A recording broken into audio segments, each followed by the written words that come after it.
चलिए, और इसी बीच एक और बड़ी खबर की ओर भी रुख कर लेते हैं, जहां आपको बताते चलें देहरादून से ही ये बड़ी खबर रहेगी। दरअसल सीएम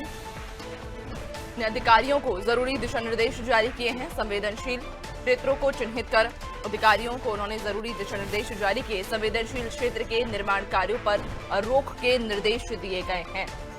संवेदनशील क्षेत्र के निर्माण कार्यों पर रोक के फिलहाल निर्देश जारी किए गए। आपदाओं के चलते संवेदनशील स्थानों को चिन्हित किया गया, तो मुख्यमंत्री ने अधिकारियों को जरूरी दिशा निर्देश जारी किए। संवेदनशील क्षेत्रों को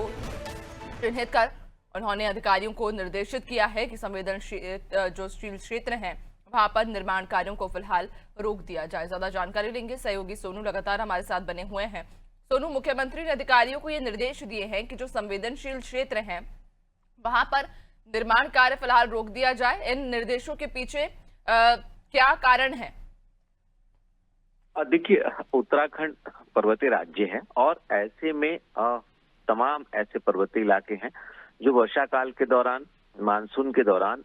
जो प्रभावित होते हैं और कई बार जो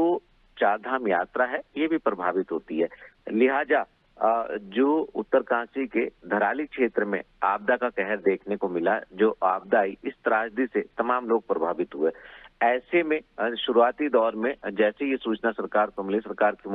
मुख्यमंत्री पुष्कर सिंह धामी तत्काल ग्राउंड जीरो पर पहुंचे और एक नहीं बल्कि कई दिनों तक मुख्यमंत्री ने न सिर्फ व्यवस्थाओं का अपडेट लिया, अधिकारियों को दिशा निर्देश दिए, समीक्षा की, बल्कि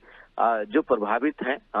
उनको अभी मुख्यमंत्री ने ढांढस बंधाया, उनका भी हौसला अफजाई की और इस बात को मुख्यमंत्री ने पुरजोर तरीके से रखा कि सरकार प्रत्येक व्यक्ति के साथ संकट के समय में खड़ी है। ऐसे में इन आपदाओं के चलते भूस्खलन की घटनाओं को देखते हुए और खास तौर से जो व्यवस्थाएं हैं, इन व्यवस्थाओं में क्या बदलाव करने की जरूरत है, कहां पर और क्या चेंजेस किए जा सकते हैं। मुख्यमंत्री स्वयं चूंकि मॉनिटरिंग कर रहे हैं, अपडेट भी ले रहे हैं अधिकारियों के, तो मुख्यमंत्री ने ही ये दिशा निर्देश दिए हैं कि आपदाओं के लिहाज से जो संवेदनशील क्षेत्र हैं, एक तो इनका चिन्हीकरण किया जाए और जो चिन्हीकरण कर जो सार्वजनिक और जो निजी निर्माण कार्य हैं फिलहाल इनको रोक दिया जाए, क्योंकि लगातार मौसम विज्ञान केंद्र की तरफ से, लगातार मौसम विभाग की तरफ से अलर्ट जारी किया जा रहा है और ऐसे में इसकी गंभीरता को देखते हुए सरकार ने फैसला लिया है कि फिलहाल जो है आपदा के लिहाज से जो भूस्खलन वाले एरिया हैं, जो हिमस्खलन वाले एरिया हैं और प्राकृतिक आपदाओं के लिहाज से जो संवेदनशील स्थान है, ऐसे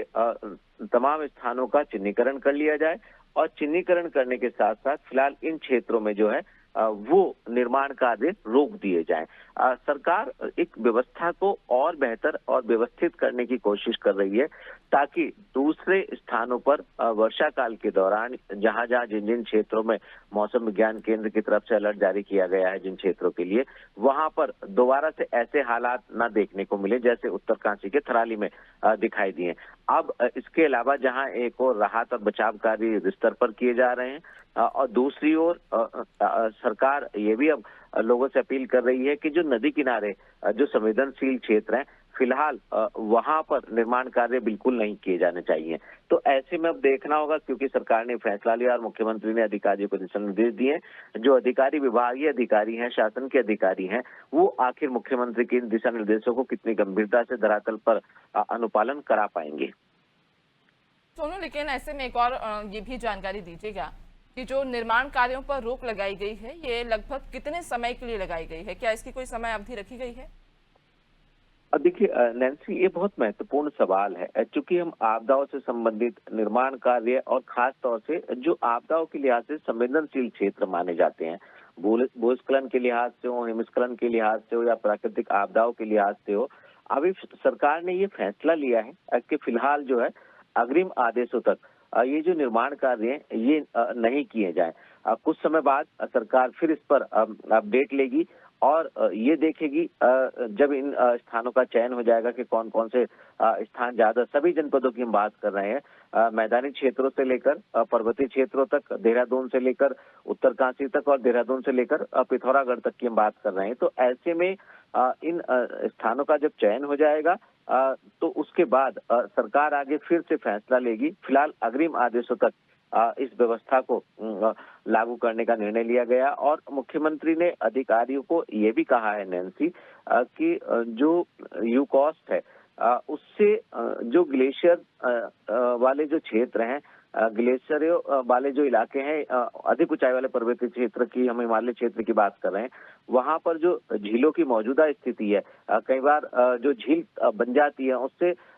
उससे कम ऊंचाई वाले क्षेत्रों में खतरा पैदा हो जाता है। जैसे केदारनाथ में भी त्रासदी का तमाम लोग झेल चुके हैं। तो ऐसे में इनका भी चिन्हीकरण कर इनका जो विश्लेषण है वो किया जाए और इसकी रिपोर्ट सरकार को दी जाए। तो ग्लेशियर के लिहाज से, नदियों के जल की धारा के तेज प्रभाव के लिहाज से, वर्षा के लिहाज से, भूस्खलन के और हिमस्खलन के लिहाज से सरकार स्थानों को चिन्हित करेगी और उसके लिहाज से ही एक एक्शन प्लान तैयार किया जाएगा। और आने वाले समय में जब सरकार को महसूस होगा कि फिलहाल जो स्थान चिन्हित किए गए इसके आसपास के जो एरिया, यहाँ पर निर्माण कार्यों की अनुमति दी जाए, तो सरकार के मुखिया शासन स्तर से